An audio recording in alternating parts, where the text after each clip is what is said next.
All right, guys, we got two things to talk about today. One, did you know that South Carolina has not ever been an open carry state until recently? And it's voted Republican since 1964. And just now, you can open carry, but only if you have a concealed carry permit and you have to go through special open carry training.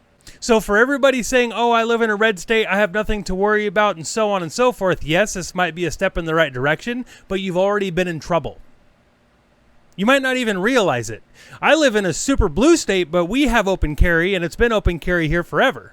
And now our open carry laws are getting more restrictive.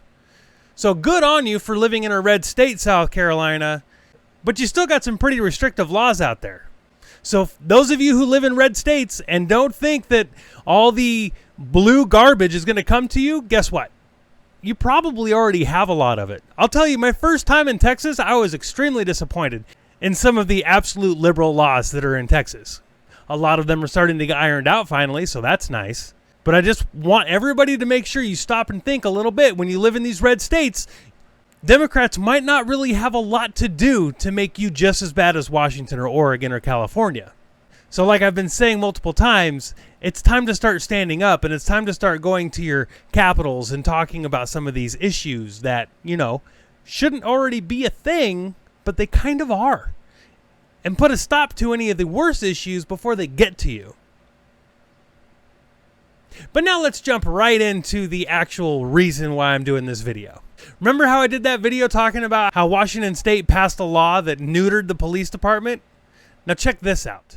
Earlier today, a Motors trooper attempted to stop a vehicle south on I-5 in Everett for driving recklessly. The vehicle did not stop and continued to drive erratically. The trooper was unable to pursue the vehicle, and the suspect continued driving recklessly. The vehicle turned around on the on-ramp to South I-5 from Everett Mall Way, now traveling the wrong way on the interstate, struck a vehicle head-on and continued into Everett.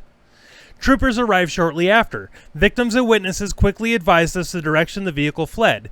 They were advised that we are not legally allowed to pursue the fleeing vehicle. The victim's vehicle had to be towed due to the damage from the collision.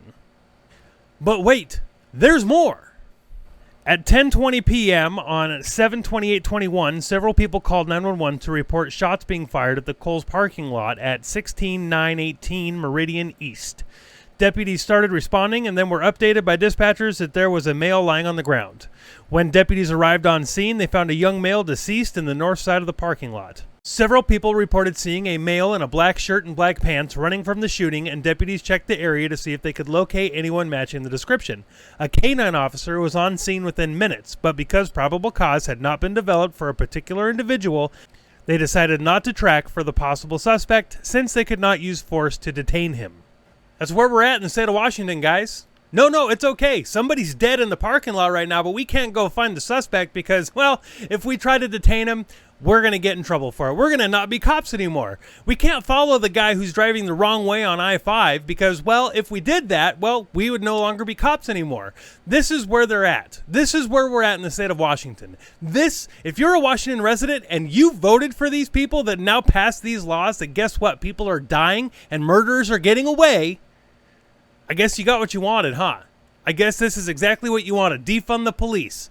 Because now, the cops who do try to solve these crimes, the cops who do try to stop the bad guys, well, they're not going to be cops anymore. So you don't have to defund them, because if they do their job, they're not going to be cops anymore. And now people are going to die, and people are going to get away. Which again, I guess that's what you want, because you're all about no bail, let everybody out, let the murderers out so they can murder again, and then get arrested again, and then get out again, and then murder again, because that's what you want. Right left, right liberals, right Democrats, because that's what you're voting for. That is who you're voting for.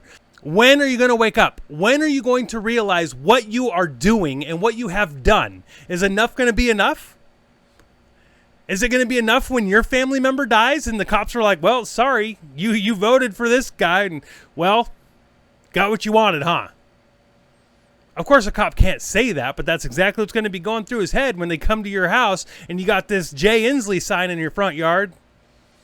And they're going to be like, yep, got what you wanted. Your dude signed it. Your dude's all about it.